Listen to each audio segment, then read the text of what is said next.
heck is up, guys, and welcome back to another edition of the Mostly Movies podcast with Nick and Christian. He's Nick.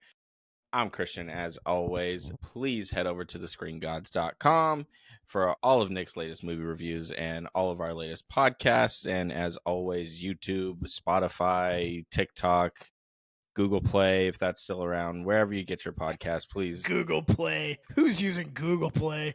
I don't think they're around anymore. Wherever you get your podcast, guys, please go check everything out.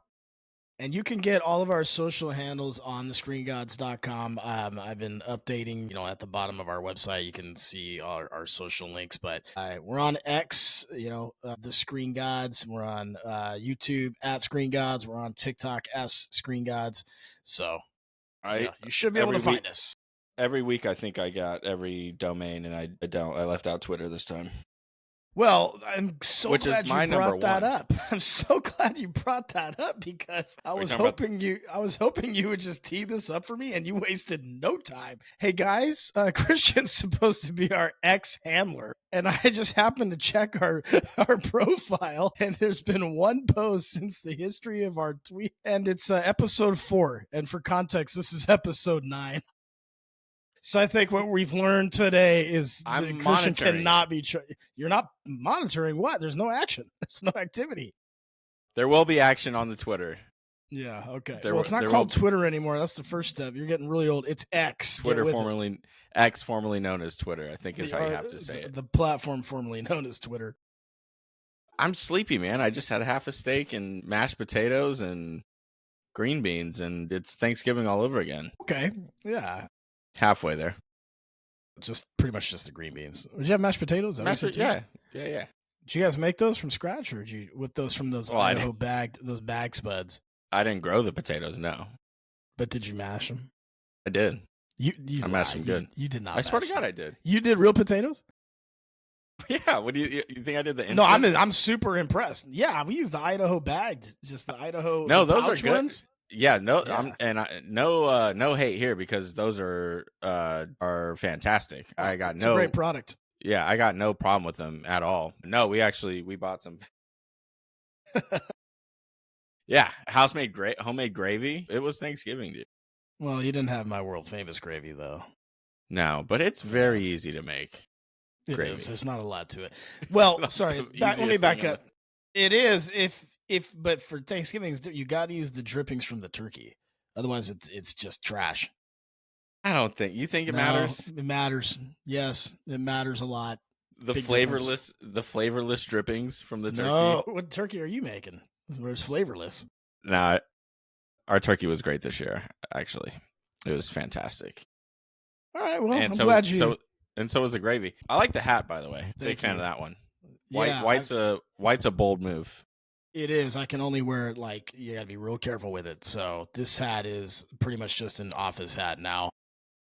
Especially every time you take it off, touch it, you got your greasy little paws all over it. No, see, you're that's a great transition. Speaking of greasy paws, today's movie was the live action Lion King, which I think came out in 2017.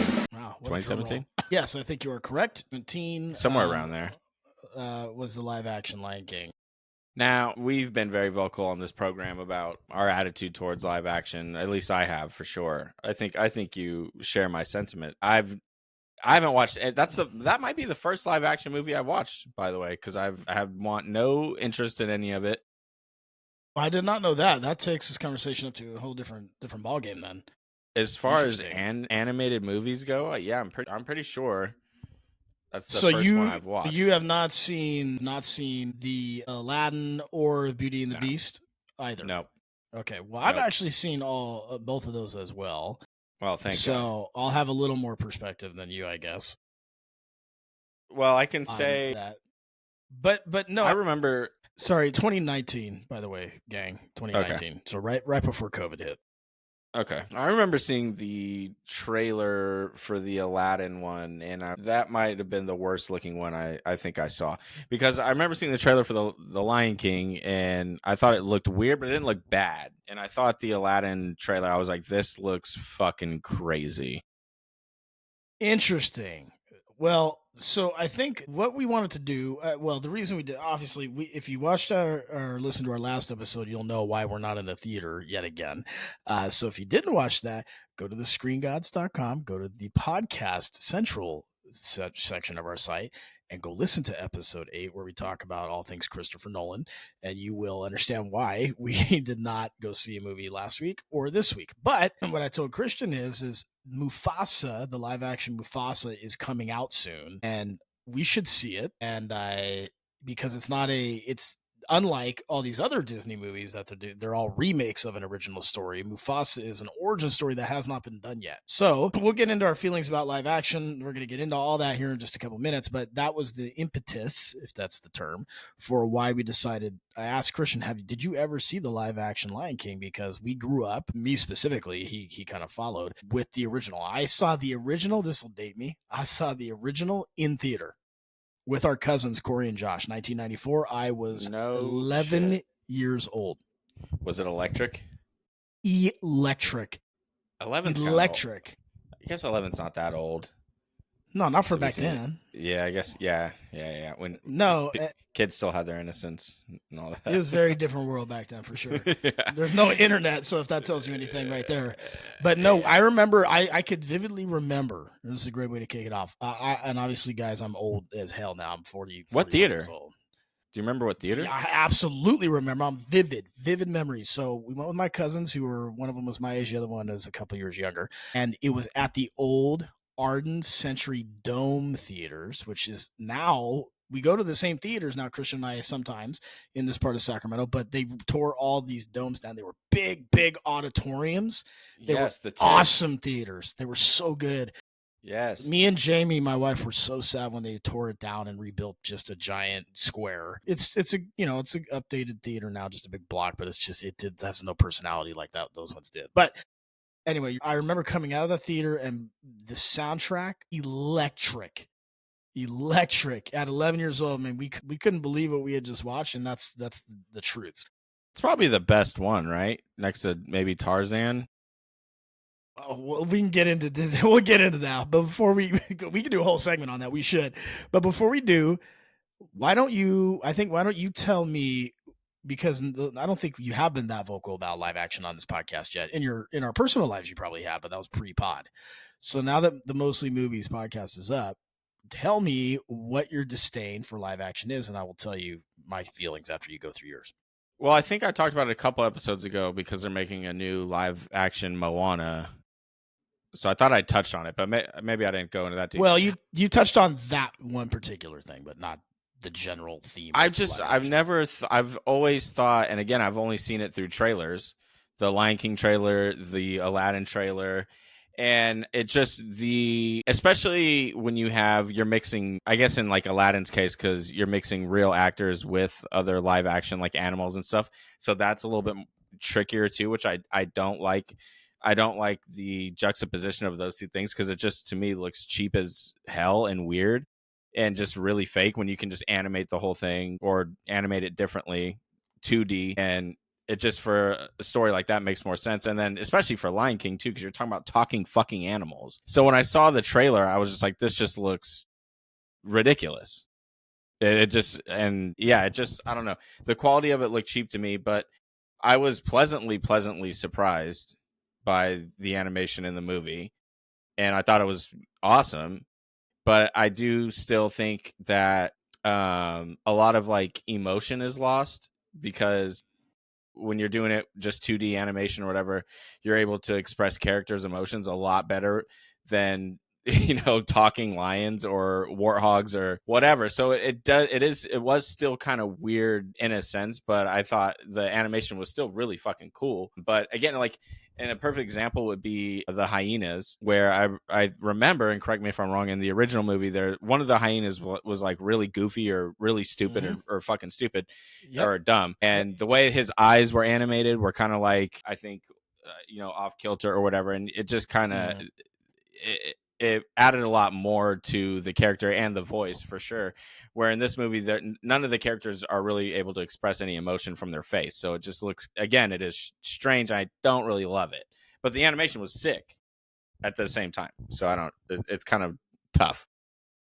So, I mean, you kind of just jumped into this movie, which is great because I'm going to share a lot of those things. But in general, so a couple things on live action. I kind of felt so. My original reason for not wanting to see it is slightly different than yours. I had a big problem with them, just like I think any person who when you're messing with a classic, and I view all of those movies, all three of the ones that were in my formative years, and Beauty and the Beast, Aladdin, and Lion King, were all instant classics.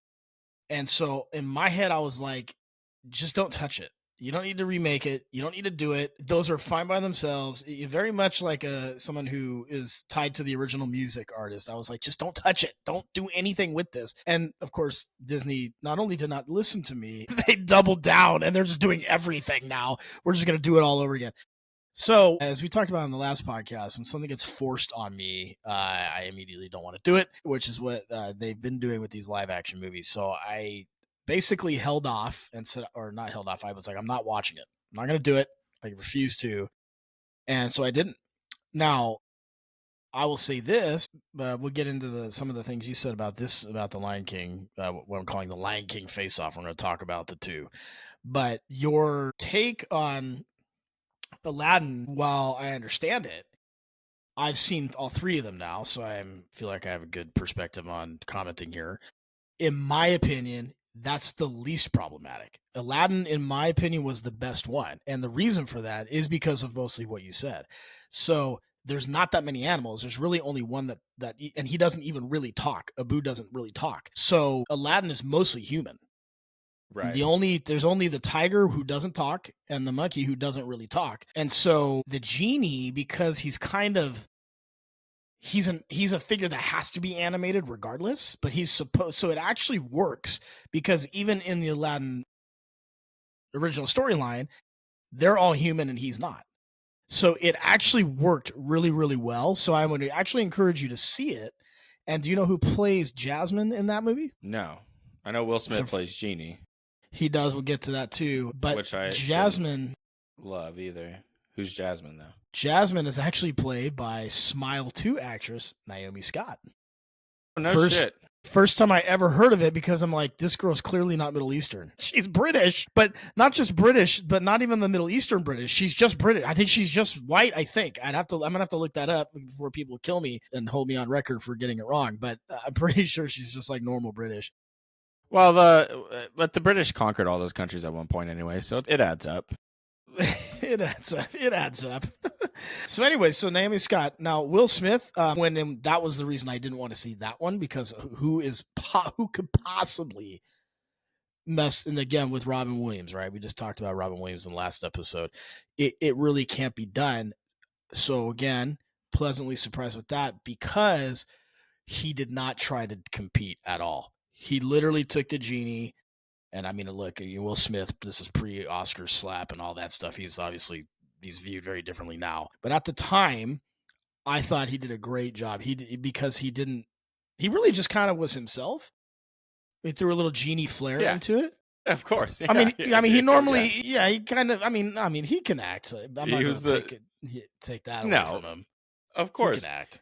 But it was definitely the Fresh Prince of Bel-Air. Yeah, but it was good because he knew, or at least the writers knew. Don't even attempt to do anything in the realm of what Robin Williams did, and he didn't. So it was fine. It worked fine. And that's also, and they're also making, I think, Lilo and Stitch is the next. No, Snow White, I think, is next year. And then I think they're making Lilo and Stitch. They don't keep canceling it because she can't keep her mouth shut, apparently. I know. And I will just absolutely not watch that movie either way. But the other issue with the live action is you're remaking movies. This movie was almost the same frame for frame, right? Yeah, we'll get into that. It was almost identical, but it's just like, again, you're just remaking the same exact movie, which also is irritating. It's like, and we've talked about this too, it's like, just make something new. With the live action, and the old movies, I don't know, like go back and reanimate them or reillustrate them or something like that, and upgrade it maybe. But there's nothing wrong even today with even the animation back then was like, pretty cutting edge for their time. But I hate when they're just remaking the same fucking movies. I mean, that's a drum that everybody beats on. It's like not a new take, but right.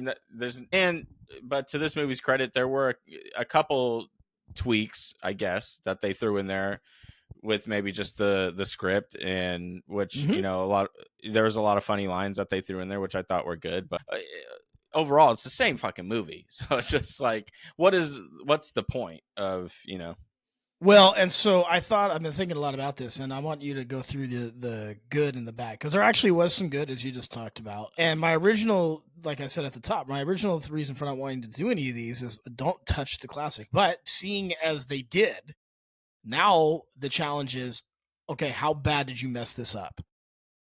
Because it is, and so I would say from my seat, the first thing that I am glad they didn't do is they didn't try to change, they didn't do anything crazy with the story. They did just keep it the same, almost frame for frame, but they did add some things that were slightly different, but just enough to make it unique. But the question of why to redo it, other than the obvious, right, that it's a money grab. Other than that, it is a new generation of watchers. So you and I go, it's the same story. Why are you doing this? But a whole new generation of kids they've only seen the new animation. They're only watching that new stuff. So that's the only thing I can say about why do it. Obviously, it's money, but it's just, but also it's not better. Like, if you can remake it and make it better, then more, I guess more power to you. I could see that, but it's not better. It's like I said, I mean, you got Seth Rogen, who looks like the ugliest fucking warthog. Like, there's no warmth to any character in their expressions, except maybe Simba and Nala when they're kids. But even the rest of the even that, there's just no, and the 2D animated characters, there's just a different level of warmth that you feel for the character, that the character gives off. Whereas in this one, you're just staring at a lion who just looks like a fucking lion, but he's talking about geopolitical issues. Yeah, so and land grabs. Land grabs. So yeah, I think I share. And Scar is the best example of this, because he just looks fucking bored the whole time. He doesn't look, I wouldn't say menacing at all. Compared to the first one, he looks he looks more fucked up in this one, I guess. But he's way more menacing because the emotion is there. The emotion in his face is there. And in this one, it's just a blank 1,000-yard stare for every single character. So it's just not, menacing enough for me to make it believable. I don't know. He just looked bored. Like, he looked bored. Yeah. So let's take this. I mean, I'm calling this episode the Lion King Face Off. And if we face these two off, we can start there. We totally agree. I was thinking it the whole time we were watching it, which is the biggest negative of live action, especially in this case where it's all animals, is the whole point of animation, at least at one time, was to bring something to life. To bring characters to life, right? Which is, the way you do that is you give animals human characteristics, right, and traits and expressions, all those things, personality, and you nailed it right. At first I thought, this is really what I thought. At first I thought it's just the animation that's the problem, and it's definitely the root of the problem. It's not. It wasn't the only problem. Everything about the characters from the first one, and this is my biggest gripe with this version, is the characters, all of them. Like, there's so many characters. You got the hyenas, the dodo bird, Rafiki, all these characters. They were all, I'm not going to use the term iconic because it's way overdone, but they were all extremely memorable in the original one. In this one, again, partly due to the animation, but partly just due to the way that they filmed. Probably we're getting back to the filtering again, the filtering of light, everything. There was no, you call it no warmth. And I would just say it was like they had no personality at all. None of them. Right. Which is weird because they're using voices that should, like Seth Rogen. Seth Rogen and whoever did the Timon, they were better than the rest. But the Zazu parrot was okay. The hyenas were okay. Everything was just okay. And it should have been like, so anyway, that's the first foot in the face off. All those characters just empty. I felt nothing for them.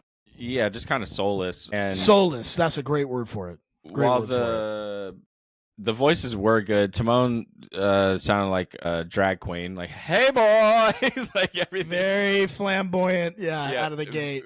Which again, fine. Whatever. But not as good as the other Timon. No. Well, and that's why I actually didn't care for. Sorry to cut you off, but just to touch on that real quick, because when they first started, and he came out, and he did come out very flamboyant, and my first thought was like, yes, Nathan Lane is a gay Broadway actor who did the original voice. That's who it was. Yeah, but like you don't need to. Again, that was the one thing they tried to compete with that almost by coming out like, I could double down on the flamboyancy right here. And then it kind of toned down after the entrance. And I was like, okay, it's fine. But at first I was like, all right, let's not go all Copacabana with Timon, He was funny though. And I liked him. And I thought Seth Rogen was great as Pumbaa. I still, again, like the original Pumbaa better. But that might just been because of the animation. But he had a lot of funny lines. And Zazu too, I think is played by John Oliver. I thought had a good amount of funny, quirky lines too. But I don't think any of them were better. I wouldn't say any of them were better than the original voices. Which again, this is the risk that you're running to begin with when you do this. Like, it's a classic, so it had no chance really to be better. I just don't think it ever had a chance to be. Right, and that's why I'm like, I don't know, but why do it? Money. Why do it? Yeah. But Seth Rogen, I mean, talk about a perfect role for him. It matches up so fucking brilliant. And he didn't have to do anything different, but then just be him. Talking about being yourself. I mean, totally just himself. Right. Actually, it was funny because when I was like, dude, I could use a little bit more of classic Seth. I only got the laugh one time in the whole movie. I was like, whoa, I wanted way more of that. I didn't get it. Yeah. But overall, he was fine. You were 100% correct. John Oliver, who you've now, I don't know who that is. And Christian's brought him up. He's like, I should know this guy, and I don't. Well, yeah. Where's he from? He does the late night television, late night TV show. I don't know what it is. I don't watch that. I don't watch. Well, yeah, he's another British guy who thinks he can comment on American politics. Yes. Well, he's allowed to, whether it's good or not. He is definitely allowed to. But this is the funniest I've ever seen him in this movie. Yeah, and I mean, on him. It's great that they all, like you said. I mean, you got a lot of names in here. You got, they brought James Earl Jones back, rest in peace. They had Keegan Michael Kay, which he was good. Okay, it was all right. He was good, but they just didn't hit. That was I kept saying that to myself throughout as we were watching it. None of these characters hit the same way as the first ones. And no, who played the crazy hyena in the? Nobody. So his name in the original, his name was Ed. Yes, in the original. Right. Yes. And I looked up his name, and it's like Kevin Cooling or something like that. I'll have to go look. In this one, there's not even, from what I can see in the credits here, there's not even an Ed. They didn't even put him in. Right, and he was one of the funniest parts of the original movie too.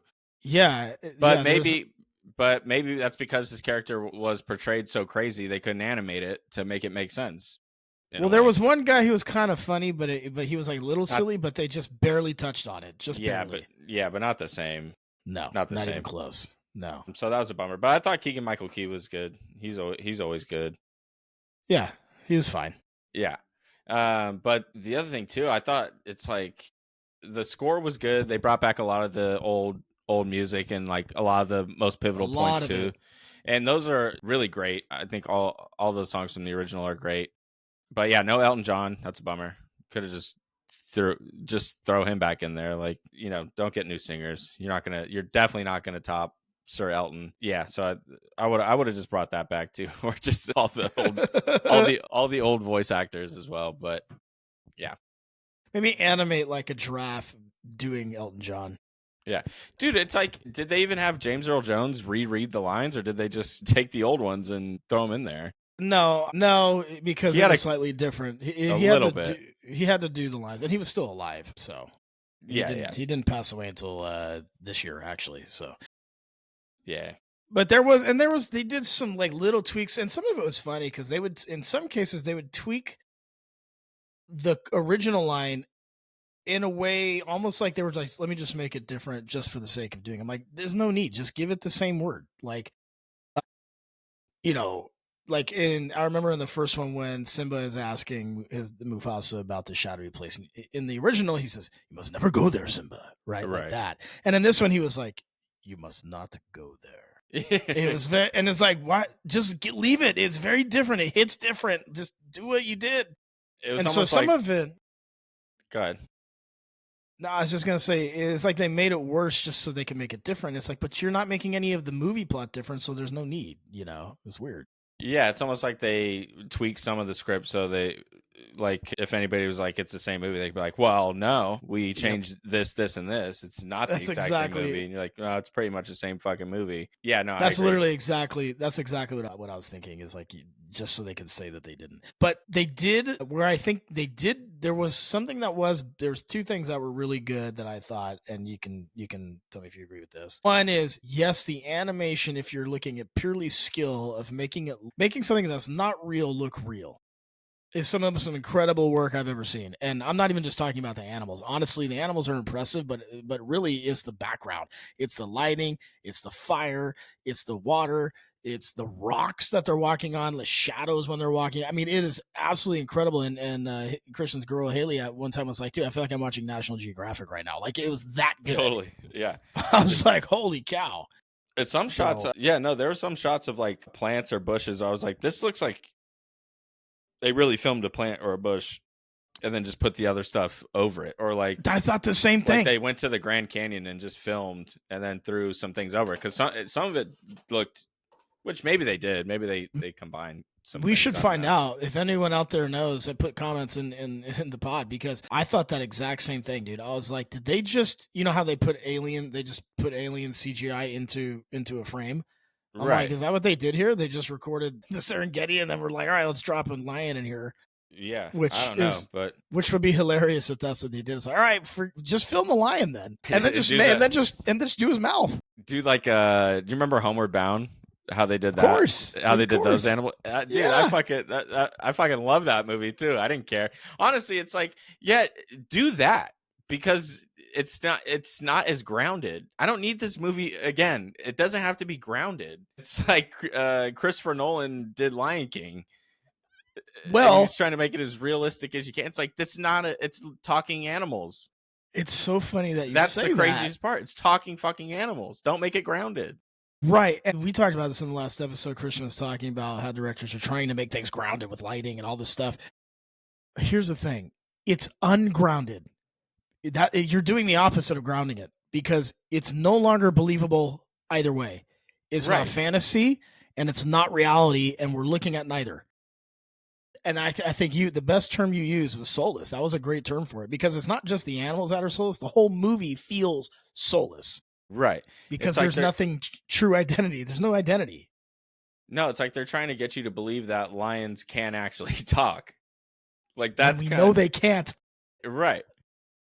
Yeah. Which is funny, because at one point, Haley, Christian's girl, was like, I'm really glad they're doing this, because it terrifies me the thought they might actually be able to talk one day. She's killing me. His girl was killing me the whole movie. She was so in love with the cute baby cubs and the birds, and she was like, oh my God, it's so cute, because it looks so real.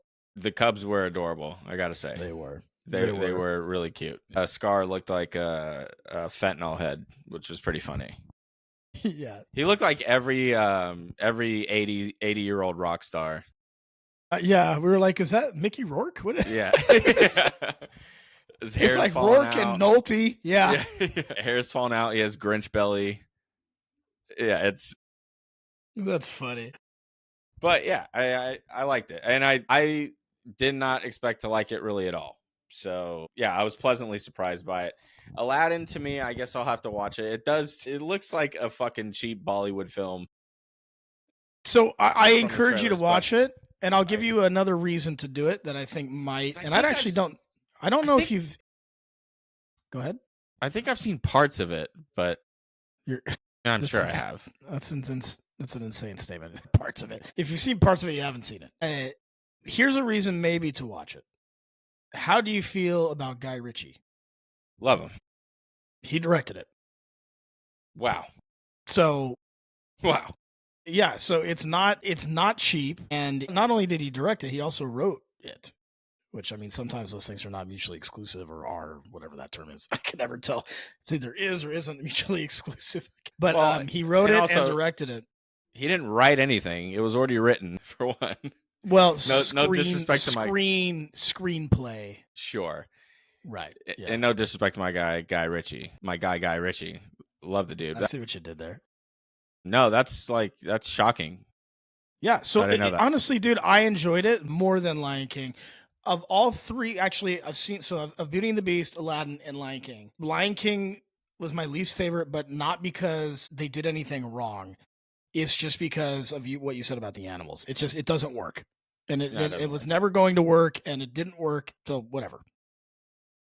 Beauty and the Beast was disappointing for a similar reason, but it's not animals, but it's objects. But it's the same exact problem. Yeah, same exact fucking problem. Mm-hmm.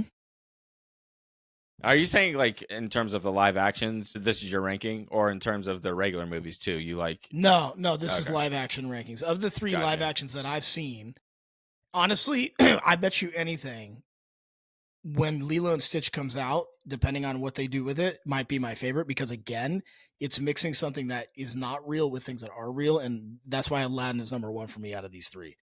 You can look up Lilo live action, or Stitch is the alien, right? There's a first or early shots of him. You can see he looks pretty good. It's coming out in 2025, so it's coming out soon. This year. Yeah, no, it looks legit. I can see it. And it's just called Lilo and Stitch. Actually, they're not doing anything crazy. Yeah, he looks pretty cute. I got to see that. I'm gonna see that one for sure. He looks pretty dang cute. Yeah, I have no doubt. I mean, there's even a trailer. Oh, it's coming out in May, so it's not that Lilo long and from Stitch. Now. Yep. There's a trailer on IMDb that's playing that I can. Yeah, it actually looks pretty good, dude. So. Yeah. I think your homework is watch Aladdin. We'll have to check that out. Especially now that it's Guy Ritchie. I actually thought it was pretty good. None of them are better than the animated, and they never will be, and that's why it's so stupid that they keep doing it. But we can't stop Disney from trying to make more money, so that would be insane behavior for us to try and fight that battle. So yeah, I know. I have to ask the questions just for podcast content, but we all know why. Yeah. So we all understand what's happening. We know what's going on. But Snow White, I will not see, and there's nothing you can do to make me go see it. I won't see it. I refuse. I mean, at this point, like I said, I'm down to watch anything, but it's like the dwarves in it distract me from the movie. The dwarves in it look AI generated. Well, to me, all these things are AI generated. I know AI, like you mean new AI, like not created? Is that what you mean? Yeah, like you're like, give me an AI picture of Tom Brady and it looks weird, like somewhat off or whatever. You know, like they have 6 fingers. Well, that's also and it's also like they're not trolls. What are they? Elves, dwarves. Snow White and the 7 dwarves. Yeah, 7 dwarves. Yeah, but they look like trolls. They look fucking weird. And it was weird because they didn't cast any actual dwarves for the dwarves, which is hilarious. Yeah, which they're trying to create space for. Only that, I thought. You have to be a dwarf to play a dwarf because they're not letting actors act anymore. We know that. No, but it's the guy from Game of Thrones, Peter Dinklage. He's the only one allowed. He's gatekeeping. Right. He's gatekeeping. And then he saw 7 dwarves about to get a job, and he was like, "Abso-fucking-lutely not. Am I letting 7 more of you guys even try and get your foot in the door here? Because kids got a monopoly on it, you know." Which, by the way, speaking of Peter Dinklage, he has a new action movie coming out, and I can't take it serious, dude. It's so funny. It's so funny, dude. You got to find the trailer and watch it. But yeah, he's like, I think in this like real serious. I think it might even be a Western, like kind of. We have to watch that. We have to watch that together. That would be amazing. We should watch it with Jordan. She loves Peter Dinklage. He's a great actor. Don't get me wrong, but loved him in Elf. Yeah, all-time classic. Dinklage. So good. I'm looking at the picture of, if you guys want to see what Christian was talking about with the Snow White dwarves, and yeah, that looks stupid. I could already tell it looks stupid because of she doesn't even look real, which is weird. Right. She looks fake. Well, she is not real. She's not a real person. I'm fully convinced. Ziegler, yeah. Well, she's trying to cancel herself. That's for sure. Dude, she's worked harder than anybody else I've seen to have a movie completely canceled. It's just pretty bomb before it even starts. It's not even in the box office. It's pretty incredible. Next to it goes the Wicked press run and then the Snow White press run, like 1A, except very different results. 1A, 1B, yeah. Because I think Wicked's killing it. With shout out to them. Slaughtering, but what a great. I was actually talking to somebody about that. Not to get too off track here with the animated to the Wicked and all that, but someone was talking to me about the box office comparison between Gladiator and Wicked, which Gladiator did fine. It did really well, but I'm like, yeah, the target demographic for pop culture is 16 to 19-year-old girls. So yeah, Wicked is going to absolutely dominate. It's going to dominate the box office. So, dude, actually, I think Taylor Swift just got done with her last tour, and it had to have been 3 years long. 2 years long, $2 billion. It was 2 years long. 2 years, the Eras tour. 2 years, $2 billion. I was just talking to one of my team members about fucking this nutty, dude. Bananas. That's absolutely bananas. Yeah, fucking insane. So yeah, he's in this new movie called The Thicket. It's an old a Western, and the movie poster is him with a rifle. And I'm like, dude, if he starts going Jason Statham on people, I'm gonna fucking lose my goddamn mind. I can hey, listen, I love suspending reality. Love it. You have to do it in every movie. It's fine, but I might have to draw the line at Peter Dinklage, Jason Bourning people in an old Western movie. Well, his co-cast, so funny. He's got a pencil, fucking people up with a phone book.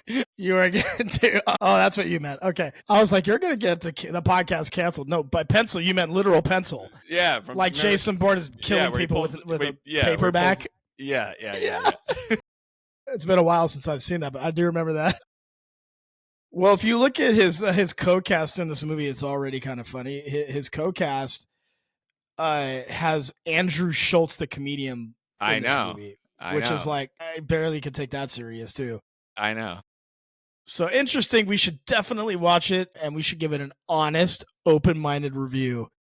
I love a good Western, so I'm okay with that. Think it. Yeah. Oh, we can't. It's already out, so we can. 2024. Yeah, we'll have to stream it. $9.99 on Amazon. I don't know if I'm ready to give it $9.99. No, not yet. We're gonna wait on that. We're gonna wait a long time on that. Did you see his other movie that he did with the love story of it?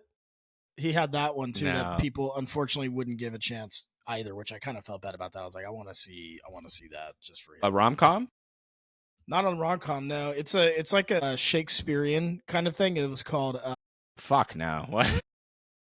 It was called Cyrano. No, I think that's how you pronounce it. Yeah, and he. I mean, honestly, he did. I mean, the guy he's a pioneer for his. Yeah, he's fantastic. Little people, I guess we'll call it. But he obviously was like the opportunity to be a lead in a drama romance movie. Like he's like that's something he's always wanted to do. But it's actually a good we're way off of the animated thing now. But he's we couldn't fill an hour with all Lion King. No, well, actually, we probably could. But he's writing Peter Dinklage in this movie Cyrano. He's writing love letters. He's the writer, but he's ghostwriting for a handsome normal man. And so okay, that's interesting. And then of course she finds out that it's him, and he's Peter Dinklage. So I don't know how it ends. I don't know if he. My guess is he does not get the girl. That's my guess. She got catfished by a book, pretty much. By letters, yeah. Letters, yeah. Damn, that's pretty crazy. Well, so it actually, so it actually looked kind of good, and I actually wanted to see it. So maybe I will. Maybe watch that one. All right. So getting back on track, Lion King, we both agree the live action not in the same ballpark, but fine. And we can't stop them from making it, so whatever. I'm gonna go lay in the street. Yeah, one thing I want to. We were around the '60s kid. That's how we got things done. Give me the actor. Dustin Hoffman, baby, come on. Absolutely, Meet the Fockers, great movie. Go check. Dude, Meet the Parents 4. Heard it's happening. Can we just leave them alone? Leave them alone. No. Is Ben Affleck in it? I mean, not Ben Affleck, Ben Stiller. Sorry. I hope so. That'd be great. Sorry, guys. That was a faux pas on my part. I got nipples, Greg. Can you milk me? Can you milk me? Great. That was supposed to be a Boston accent. Well, we already know about your accents. Christian's accents are, he's all over the map. He did a James Earl Jones earlier, which was shockingly good, but he can't do Jordan Peterson at all. Yes, I can. No, it's just terrible. Don't even do it. We're not doing that. It's just awful. But his James Earl Jones was surprisingly good. His Jason Statham was good. And what were you just trying to do? You were trying to do Boston? Yeah, Boston. That was... Yeah, it wasn't great. Only some words I can do. What were we talking about? I have no idea. I totally forgot. Oh, meet the parents. I was trying to do, I have nipples, Greg. Can you milk me in a Boston accent? And I can't do any of those words in a Boston accent. There's no R's. Well, I need an R to do a Boston accent. You got to have an R. So to put an end to the Lion King segment, I think what I'm excited about with Mufasa is it's not a story that's been done before. So to Christian's point at the top, once you get past the animation part, because we know it's emotionless and soulless. That's been established. We know it's dog shit and soulless, and it's a dog shit movie. But can they? And this is a big stretch for Disney lately. Can they actually write a new story? Well, that people don't hate. And why is, they almost had the Moana live action out before. Actually, I think they did. I think the Moana live action comes out soon, maybe. Yeah. But I'll let you know in a second. It took them however long to write this new story, and they already have the other live action out, which is annoying as shit. I don't even see, actually, Moana. Yeah, the live action is not, it's not an IMDb. Not close? Well, it's not close enough. I'm sorry, there it is, 2026. So, yeah, it's a while. Okay. You got a whole year or so. But yeah, I'm excited to see Scar's origin story, how he lost the throne, because he was supposed to get the throne, right? But because Mufasa had a baby, that meant he was disqualified. Well, I mean, it's basic royal bloodlines. If it's always the male in the family. So had Mufasa had no kids, then it would be Scar. Well, I thought Scar was the older brother. Wasn't he the firstborn? I don't know. I don't think we actually know that. I do know, but in this movie today, the only thing that was kind of new was they had this spin of Scar saying that Nairo or Sarani, is that her name? The wife of Mufasa, Sarabi, she picked Mufasa over him. That was brought up today, which is not in the original, 2D version. Okay. So I don't know, but I think it's actually less about Scar. I don't know, though. We won't know until we see it. We don't know what the storyline is going to be. But I'm sure it'll be in there somewhere. Probably at the end. Well, from the trailer, in the trailer, it's both him and Scar and Mufasa as kids. Right, as kids. So it's them growing up, and then at the end, you'll kind of see what happens, basically. Right. Yeah. So that'll be interesting to watch. Yeah, because it's an actual origin story that might be interesting. Who played Scar in this one? That was another thing too. No Jeremy Irons, who was fucking great. Yeah, it was trash. Every fucking thing. That might have been the worst casting of the movie. Is that Scar? Yeah, it is, unfortunately. Yeah, just not good. It's not like he was his fault or anything. At one point though, his voice was changing. I couldn't tell who it was anymore. The voice got weird in certain spots. Oh my God, Jeremy Irons looks old as hell. He is. This guy, I can never pronounce his name. He did 12 Years a Slave. Chiwetel Ejiofor, or I have no idea how to say it. Okay, Chiwetel. I'm trying to link it up here. I'll help you because he's been in a lot of stuff. He's actually a really good actor too. I actually like him, but I have to see what he looks like. But that name is a nightmare, kid. Yeah, I can't say that. Chiwetel. Yeah, you're right. Chiwetel. Yeah. Good luck. Wow. Give me the phonetic pronunciation of that, Google. Jeez. It's probably, I can't even say that. It's crazy. Yeah, where is he? What else is he in that I've seen him in? The Martian. A lot of Marvel stuff. 2012. Okay, Infinite. He's in The Martian. That's really the only one that I've seen is The Martian. He was in Venom, and yeah, not 999. That's a really good movie. If you haven't seen that, never even heard of it. So, yeah, it's a good one. Anyways, all right. But yeah, so no inside. No Jeremy Irons. Yeah. Sorry, he was in Inside Man too. I was reading that as I said which that. I guess it makes sense that we were talking about this earlier. I don't really. You were trying to tell me the reason for this. It had something to do with the movie being filmed in Africa, but the cast in the new movie is almost majority African American. So they were never going to give Jeremy Irons a shot at it, which is So they're making a new Harry Potter show on HBO. Yeah, I heard about this. Yeah, and they're making Severus Snape black. All right. They're just whatever. I know. I also heard they're trying to make Dumbledore. If you haven't seen Ted Lasso, you should watch Ted Lasso. But they're trying to take Roy from the Ted Lasso. Did you watch Ted Lasso? I haven't seen it yet. No. You got to see it. It's good. But there's like a main guy, and he's British, I think, as well. But his name is Roy Keating or something like that in the show. He's like a aging soccer star. So his name is Roy Kent. Sorry, Roy Kent is the name of his character. He's played by Brett Goldstein. He is supposedly in discussion of being the new Dumbledore. Well, actually, let me back up. My daughter asked me, but she's recently discovered, my older daughter Jordan is recently learning how fake your algorithms are. All these fake accounts, right? Like, I'm sure you're getting this now with our podcasts and stuff. I'm following all these I'm getting suggested all these movie threads and on X and on Facebook and all that. And they're just saying sequel coming out for this movie and none of it is real. It's all fake. Like, they're all just clickbait accounts to get you to. So she was like, I don't know what to believe anymore. Is Dumbledore really going to be this British and maybe Jewish, now that I'm looking at it? Goldstein, right? That's a Jewish thing.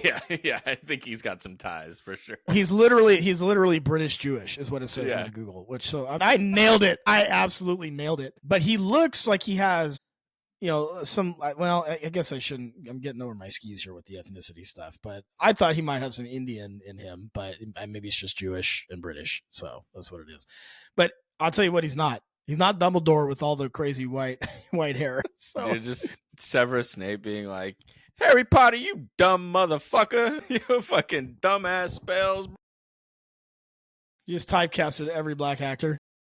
But it's just like, because that's Chris Rock. One of our who's black, by the way, one of our favorite actors who played Snape. What's his? I can't think of his name. Alan Rickman. Alan Rickman, yes, one of the best. British. Going from Alan Rickman to a black character. Whoever it's going to be. That's just, but it's just like what. That's not in. Yeah, I don't know. Well, who is the actor supposed to be? Do you know? I don't know his name. I don't think you wouldn't recognize him. Okay, so it's not a stage actor that's well respected, is what you're telling me? Might be well respected, but we don't know him. He's probably another British. We don't know who he is. Another British kid, but I don't know. Sorry. What I meant by that was just someone well known. Like, Alan Rickman had an established, long-standing career before he was ever Snape. The younger generation know him as Snape, but to me, he's the bad guy from Die Hard, and he's the sheriff of Nottingham from Robin Hood, Prince of Thieves. And I'm all good. That's where I know him from. And to me, it's just funny. But down the road, like, if this keeps happening, at some point, I want to play Beverly Hills Cop. You want to be Eddie Murphy? Yeah, I want to see the most ridiculous fucking character swaps for remakes that are just as ridiculous as these. That just make no sense at all. You're just you're completely changing the race of the character for no reason whatsoever. When it's already, like, it's one thing when it's like Little Mermaid and they're just remaking Little Mermaid and they're like, we want her black. Like, all right, cool. But like, Snape is a character that's already been defined in the books as a white man, in the movies been defined as a white man, and this is supposed to be them as they're younger, and then you're gonna make them black. That's fucking hilarious. Just changing the entire character. So, did he turn white when he learned magic? He learned he learned magic, and the first thing he did is turn himself white. That's starting to sound more like a Michael Jackson documentary at this point. His new album, Magic. Expect a Patronum my privilege now. Oh my God. Jeez. Oh, God. You're killing me. You're absolutely killing me. Yeah. All right. So stay tuned for Severus Snape. We don't know what he's going to look like. Also, Dumbledore could be British Jewish. Those are the things coming. And we don't, we don't have anything to do with these things. We're just passing along the news as we hear it. So, all right. British Jewish is so funny. I nailed it. I was absolutely on top of it. He's British Jewish. I thought he was British, but it turns out he might be Jewish. Well, maybe he's British Jewish. Yes. Hell of a combination. Did you have anything specific that you wanted to cover this week? I have a few things we can get into. No, well, I have one thing. It's not movie related. Well, I didn't. It's not movie related. No. Are you mostly movies? Yeah. Are yours movie related? Yes. Okay, go ahead. I'll let you have the floor then. Now I'm looking at this and it's like all my the things that I had. Oh, I think I put it under. I have like all these different notes. This is crazy. Like all my stuff. I have what I have in here is Dunkirk stinks. That's what I have in here right now. Okay, God. I don't know where this went. I had a bunch of stuff written down, but I will say I do remember mostly what I was going to say about it anyway. So, did you know that we're getting close to Christmas? So, I want to kind of do a little bit of a teaser for Christmas. Next week we'll do Christmas episodes for sure. But this week I want to kind of tease it, and something came across my feed that I thought was interesting. So Jim Carrey, he literally had to have a Navy SEAL. Was it the SEALs? SEALs, or I think it was either SEALs or CIM. Now I'm struggling to remember. I think it's the SEALs though. Consultant to teach him how to do anti-terrorism or anti-torture tactics, conditioning, because his suit for the Grinch was so suffocating and so like, I don't know what the term is. It was literally mentally taxing. It took him like 5 hours for them to do his makeup, or like 12 hours to do his makeup, and then he had to act in it. And it was driving him so crazy that he was literally he was going to the director, who I've already forgotten the name. I don't know if it was Ron Howard or something. And he was like, I'm out of this film. Like, this is crazy. I can't act in this makeup, like this prosthetics. It's nuts. I can't do it. And so they went out and got him like a consultant to like practices on how to deal with like if you're being tortured, which I just thought was fascinating. That's you know what I mean? That's fucking insane. And I wonder how long he had to shoot for. It couldn't have been more than a week. I don't know. I mean, I'm sure, but it was long enough for him to have to get a consultant. I'll tell you that. That's fucking crazy. Well, Colin Farrell in the new Penguin show pretty much said the same thing. He's like, I won't do it again. He's gonna be in the new Batman. He's gonna be in the new Batman movie, but I think that's it, because it's a lot, dude. I mean, I you're getting paid whatever, but I mean, sitting in that chair every fucking day, you're probably getting up at 5 a.m, 4 a.m, sitting in a chair for 4 or 5 hours is pretty fucking insane. So according to ScreenRant.com, because Carrey had no scenes without the prosthetics, right? That was all, he was in the suit the whole time. He is a 5 month of what they call principal photography, principal shooting. And so he had to wear the suit 92 days. 92 days. Yeah. So yeah. Wild. Yeah. No wonder he just sits in a dark room and paints now. That makes sense. That makes sense. I'm having a little technical difficulty, so I'm going to have to pause for a second. Okay. Hold on. And we're back, guys. Just like that. You didn't even know we were gone. It was half a millisecond for you guys. You don't even know, dude. That was so fast. It was an hour and a half in real time. It's been 3 days.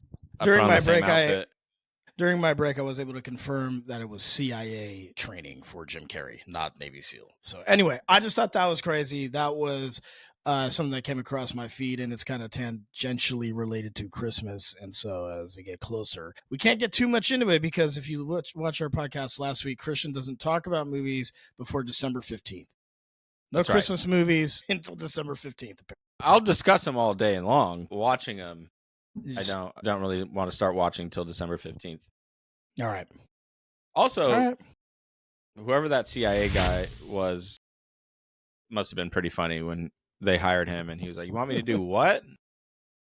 Teach him to do what? Breathe in a fucking... Slow your breathing down like you're drowning?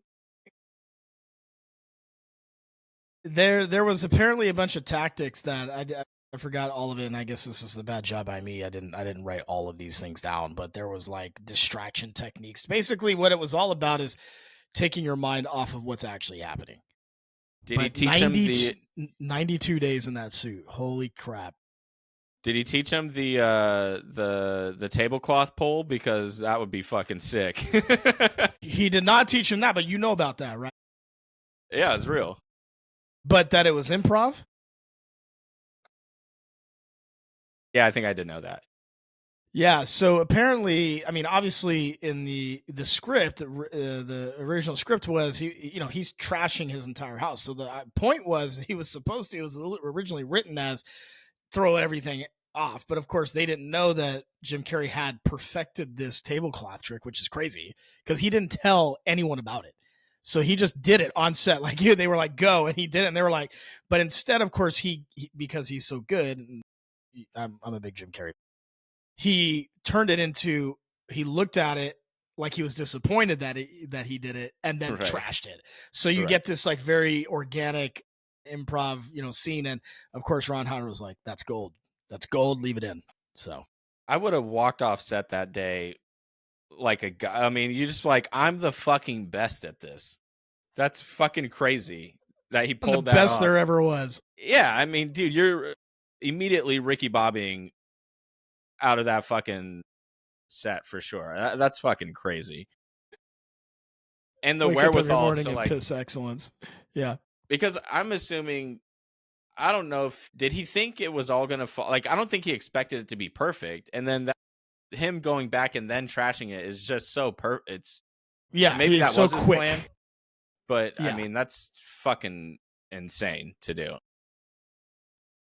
So yeah, I actually have this is screenrant.com has a bunch of cool facts about it. So yes, it was a CIA expert that came to help him because he nearly quit, and he described it as being buried alive. And so he told Ron Howard, I can't do this. I can't do it. So they got him that.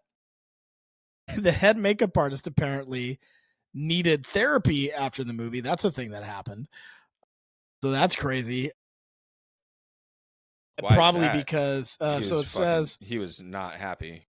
The head makeup artist Kazuhiro Tsuhi, which I'm assuming is a Japanese artist, he had to face Carrey, going through it, but then also he had he had such a huge cast because remember all those people had prosthetics, all the Whovilles, all of them had it. So I think it was just the stress of doing it all was, got to him. But anyway, what we were looking at was 8.5 hours to put the suit on. That's how it started, was 8.5 hours. So they were fucking believable. That was the first time towards the end of filming, or they were able to get it down to 3 hours to put on and 1 to take off, but still 4 hours in total, but 3 hours to put it on is crazy. It's crazy. An hour to take it off is crazy. Right. I think they were just like, I mean, I don't know how you even, I don't know what they did to make that easier. I don't know why it's easier one way than the other, but apparently. Well, I'm sure the makeup alone. I mean, my girls had me do a couple face masks, and those alone is like taking off fucking tar off your face. So yeah, I couldn't imagine all the fucking makeup. Yeah, dude, I'd be like, just leave the fucking thing on me. Let's just get it done. Well, I think he would have if it didn't feel like he was being buried alive. Buried alive. Yeah. So, yeah. So all in all, a total of 1,000 hours went into applying makeup. But the good news, he earned an Oscar for it. So there you go. Which that's saying something. Well, yeah. But he won an Oscar for that. Yeah, because actually I got to give it up for what, best actor? No, not Jim Carrey, the makeup artist. Okay. Yeah. All right. Won an Oscar for. I thought Jim Carrey. I was like, what? No. Although I will tell you, no one else is pulling that off the way he did. He was meant for that role. So. Yeah. 100%. But yeah, the tablecloth thing was, if you guys don't know, like, yeah, he had some training somehow. But yeah, you're right. I think he was hoping it would go that way, but then when he did it, that probably all goes into the organic result of the scene because he wanted to do it, wasn't sure if he could do it, then did do it, then had to act like, oh yeah, I meant to do that, and then trash everything because it wasn't in the script. So that's a lot of things happening there in 20 seconds. Yeah, anyway, all right, let's get to... He's a talented kid. Let's get to the next segment, which, whatever you're going to call it. Go ahead. What? Well, I almost just choked on my drink. You said you had something to talk about that wasn't movie related. We'll just call this the mostly part of the podcast, the mostly segment. No, it's not. Is it what stinks this week, or is it a different thing? Yeah, what stinks? Well, this week, I think it was last week now, but I didn't get to talk about it. But so I had to get. Apparently, I didn't know this. We adopted a cat a year and a half ago, almost 2 years ago, and I was not aware because when I was a kid, when you got a pet, you just went to the store and got a pet, and that was it. Nobody bothered you about it anymore. But in Sacramento County, you have to license your pet, whether it be a dog or a cat. I did not know this. So I never licensed her. And the city hit me up about a month, 2 months ago, and they're like, we're going to fine you $300 because you didn't license your fucking cat, who doesn't go outside or do anything, by the way. And so the whole process to get her license was fucking annoying, like everything else, you could expect from the city. But then they asked me for an updated rabies vaccination, which I didn't have. Well, I had her old vaccination, but it expired, of course. So then I had 2 weeks to get her vaccinated from rabies, which again, the fucking cat doesn't go outside. She doesn't do anything. And the rabies vaccination is yearly as well. So every year for the next 15 to 16 years of my life, I'm going to have to license this cat and get her vaccinated. So that was annoying. And even trying to find a place that will do the vaccination at these shelters, whether it's like Bradshaw Animal Shelter or Front Street, you try and call these places. You can't call them, which is my biggest pet peeve about everything in life right now. You can't call anybody. What a pun that was. I didn't even know what I said. That's so good. You didn't even know what happened. Wow. I still don't know, but we'll just keep going. Pet peeve. I'm pretty good, dude. What can I say? All right, go ahead. So yeah, you can't call these places. You can't call anybody. No one picks up the phone. It's fucking crazy. So we finally get an appointment at the Bradshaw Animal Shelter, but on their website it says that it's just for dogs. So I'm like, whatever, fuck it. I'm going to try. I'm assuming it's the same vaccination for cats and dogs. I don't know why it would be different, but so I was like, whatever, we're just going to go because I got to get it done. Otherwise, I'm looking at $300 for this fucking cat for a license. So we pull up and the line is fucking crazy, of course. And everybody in line only has dogs. There's not a single cat to be found anywhere.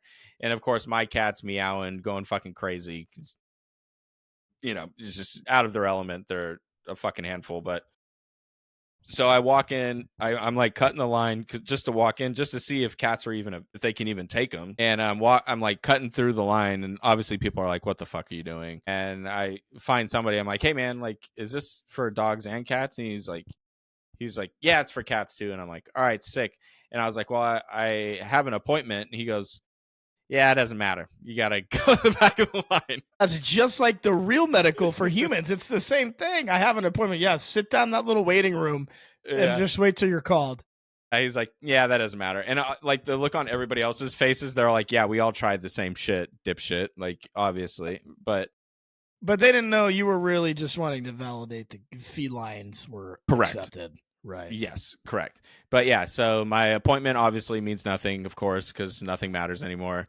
So I go to the back of the line, and I was in line for, I want to say 45 minutes just in the vaccination line. And thank God Haley was with me, because I was standing in line and Haley had the cat in a carrier and she was sitting on a bench or whatever. So, which was fine. So we get in there and everybody's asking a million. I can't stand this, dude. When you're in line and the people in front of you are asking a million questions about. I had one girl asking directions from one of the doctors. Directions. How did she get there? No, not to there, to like a fucking Petco or wherever the nearest PetSmart is or whatever. Asking like so fucking she doesn't doctor. know about GPS. Dude, she's a 35 to 40-year-old woman. It's fucking maddening. Wow, so you know, that's crazy. So my blood temp's heating up for sure. Because I'm just like, everybody shut. You're gonna need a shot by the time you get out of here. Yeah, dude, stick me with the fucking rabies. So we get through that, and I'm like, sweet, we got it, we're done, and all we have to do is pay now. That's it. And I get to they shuffle you into the next room to pay. And I see people at the front of the line that have been there since I first showed up an hour ago. They still haven't paid yet. And everybody in there is just fucking miserable. Losing it. Okay. Losing it. And so I stand in this line, dude, for another hour. And there's only 15 people in front of me. And I stood in this line just to pay.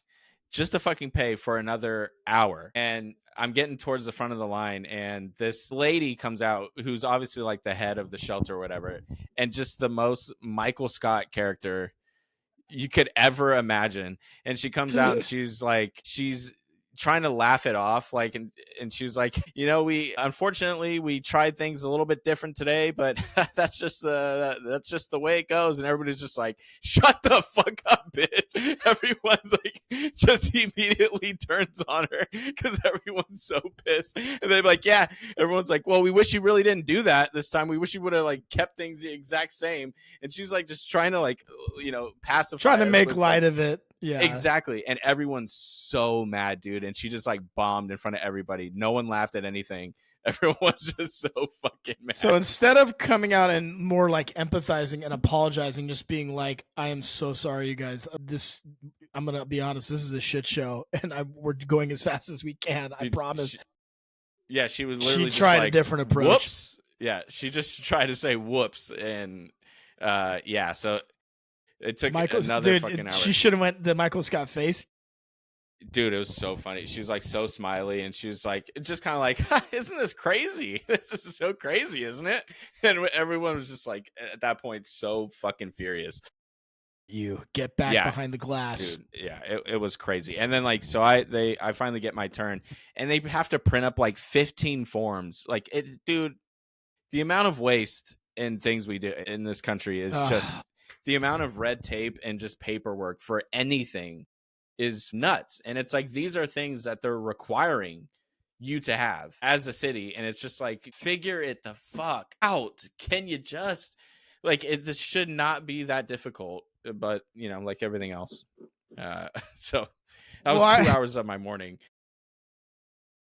I have two questions on this story. One is, let's assume, so you get a letter in the mail, and I assume it's because Christian adopted this cat, and documented from a traceable place. Yeah, I got him from Petco. Yeah, I mean, that was your first mistake. You pull a kitten off a Craigslist or the street, you don't have any of these issues. That's the first thing. The second thing is, okay, let's assume that you do it the way you did it. They call me, I just tell them the cat's dead. You know what they can't do? Require me to file a death certificate for a feline. And then what? Okay, what are you going to do? What are you going to do? You're going to send someone to my property to check on the cat? Now, trust me, I thought You've been thinking about these. Yeah, I definitely. These things. As soon as I got the notice, I was just like, I'm not paying that. Ever. Just jury duty, just right in the trash. Yeah. You know? I was just like, I'm not paying that. But then I'm like, and I've heard of like how they get you is if your license expires and you have to go renew your license, that's where they get you. They go, what license? Like your driver's license or for a cat? No, I'm saying like, let's say I never pay this fine, right? I just ignored it. Right. And it's through the city.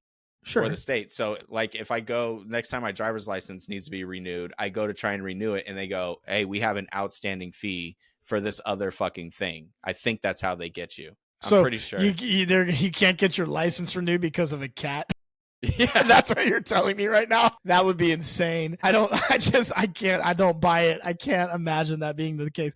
But either way, that's why I'm saying, like, don't just avoid it. Just be like, look, the cat's dead. I don't have it. I don't have it anymore. No, I don't have any paperwork on the death. We buried it in my backyard. No, I'm not digging it up. Like, I'm sorry. There's got to be. I know there's a way they can get you. I know it. There has to be. Otherwise, I feel like the way that they would get you, the only way they would get you, is if they sent someone to your house and was like, "I see the cat." But they have that kind of labor. They're sending like investigators. We got to learn more about this. If anyone out there is listening, please in the comments tell us who is enforcing this. License enforcement agency. But I'm assuming if you're fining people, you have the means or the recourse to collect on these fines one way or another. Otherwise, what would be the point of even, unless you're just like tricking people? Or are they like, they just? It's the fear. Like, it's like when you tell your kids you will be grounded, even though you actually never intend on doing it. It's that. It's 100% that. Yeah. I still think I'm right, dude. I think if I go to the DMV, they're gonna bring up my cat fees. No, you've got a feline violation. Or what if they what if they put it on my taxes or some shit? I don't know. Jeez, the conspiracies are high. I mean, like you said, who knows what they'll do, but they'll get you one way or another. So here's the lesson for today for everyone. Don't get your cat through legitimate means. It's very similar to gun ownership. If they don't know you have it, they can't register. They cannot find you. It's literally the same thing. So, just putting that out there, guys. Like, stay off the grid. Stay off the grid. Black market pets only. Sign every form with McLovin. Do you know how many people are just giving cats away? I don't know what you were thinking going to the pet store. I have no idea. The amount of cats that need homes that is just available is insane. It's insane to me. All right. So here's the other really important question I have.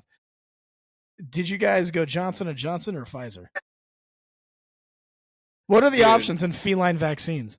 They tried to. Well, we only needed the rabies, but of course they want you to get all the rest of them. And I said, no, not in this house. We will not be doing that. Rabies only. Thank you very much. Yeah, I would have been unbelievable, dude. If they would have even asked me to give my cat a COVID vaccine, I would have burned the place to the ground at that point. It would have triggered me to the point of beyond repair. So, that's where Christian stands on vaccines. That's where we're at. That's where we vaccines. I'm for vaccine. No, but you're not for vaccine. COVID vaccines for your cat. You're out. No, you're out on that. No. Yeah, I get you. Yeah. I'm out on that. Man. Okay. Well, that was a fun story. So that's what stinks for you this week is documentation and all things governmental when it comes to cat ownership. I get it. Nothing the government does is good. Everything they do is they're stupid. Tracking your pets now. I've never heard of this. They're just a way to collect money. Part of me thinks this is a California thing because California is the worst at everything like that. How can we fine you? How can we get you to pay? Just, These are Sopranos level intimidation tactics. They're pulling on me. It's fucking crazy. Keep pushing. I'm telling you, black market cats, that's where we're going to be. The more you push. Well, I got our kitten from the shelter too, so I'm doubly fucked for the next 15 years. Dude.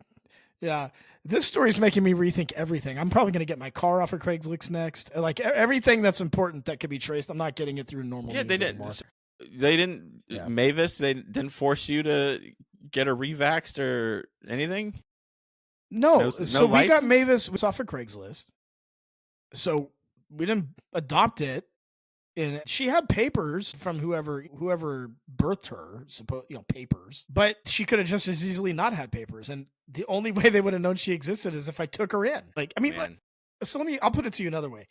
We got a lot of homeless people in Sacramento. They all have dogs. You think they're paying these things? No, I don't. No, they're not. And they're certainly not sending licensed enforcement agents to pick up Joe on the corner and his Doberman. It's just, and these are pit mixes. They want those off the street. And they won't even do that. So, yeah. Well, good luck getting a driver's license. Joe. Yeah. All right. Well, that's outstanding. What a great story. Anyways. What stinks this week for me? Well, it's the obvious. It has to be. I mean, you tell me. You're going to tell me what stinks this week. Go ahead. What's the obvious? Well, it's the most disgusting fantasy football loss I've ever seen in my entire life. Yeah. It's so much to get into, but for those of you who follow fantasy at all and you watched Monday Night Football, I had a hefty, robust lead. I was a underdog 7 seed taking out the 2 seed, which happens to be our sister, Carly. Shout out, Carly. In our Ray Finkel Invitational, which she is Lieutenant Lois Einhorn. And if you've seen the movie, you know that Lieutenant Einhorn kills Roger Podacter. And that's what happened last night. Monday Night Football, if you saw it, muffed punt. Yeah, dude. Incredible, ridiculous pass to Jamar Chase where for some reason he's not double covered when he should have been quadruple covered. And then a Jake Ferguson useless pass at the end. All of those things had to happen in under a minute for my sister to beat me. They all did. I lost. Roger Podacter is dead. And I'm out. Yeah. So, yeah, that stinks this week. Yeah, dude. You saw Captain Winky and then you got whacked. I got skeeky sock, Captain Winky. Well, which also, sorry, my wife, I got to tell this quick story. My wife thinks that my fantasy team name is Roger Podcaster instead of Roger Podacter. So love you, babe, but you're merging two things there. Yeah, you were up 60 points, I believe. Yes. And you ended up losing by half a point? Do I have that correct? Like 0.7. Yeah. Yeah. Wow. Brutal. Fucking disgusting. Hey, I was nauseous. That scene from Ace Ventura where he's in where he's got the plunger and he's like trying to get himself to throw up, like just like, that's literally what I was doing. I couldn't. I had to make myself cleanse myself of it. It was just horrifying. So yeah, that's what stinks this week. I'm out. And that was my only hope because my other fantasy league, I won 2 games. I went 2-12, and I'm the commissioner of both of these leagues, which it's not. I guess what you could take away from that is there's no corruption in my leagues. I'm not cooking the books. You're not pardoning. You're not. Oh, way to be topical. Yeah. What else you got? You got anything else you want to discuss? No, that's it. I think we landed the plane. All right. Well, I think for next week we're gonna do some Christmas stuff, and the homework assignment for you is I want you to. We won't get crazy with it because you can get crazy with Christmas stuff, but I want your top 3 Christmas movies ranked, and don't tell me about it beforehand. We'll do it live. I'll bring my 3 and we'll see where we land on that. But I think when you sit down and think about it, there's a lot more Christmas movies that maybe you're even aware of when you really sit down and go, oh my God, that's a go with that one too. And then you'll have 10 of them before you're done. So yeah, I think I got a pretty good list already going. All right. But yeah. All right. Cool. We'll do that next week. But we're also and Mufasa, we're going to see that. Let me see when that's released, though. I got to make sure we're on our P's and Q's with that. So Mufasa looks like it's coming out. Got a date on here? This week or next, right? Man, it's coming out very soon. Released December 20th. So we will be able to see it early if we want to, which would be the 19th, which is after Christian's Christmas threshold, but it's not a Christmas movie, so I don't think we have to worry about that. So we won't actually have that for a couple weeks. So next week will be all Christmas. We'll do an all Christmas special next week. Love it. That'll be fun. All right, cool. Alrighty. Well, thank you so much, guys, for tuning in. As always, again, please hit up the screengods.com, YouTube, Spotify, TikTok, Twitter. It's called X. Jeez, you're old. Yeah.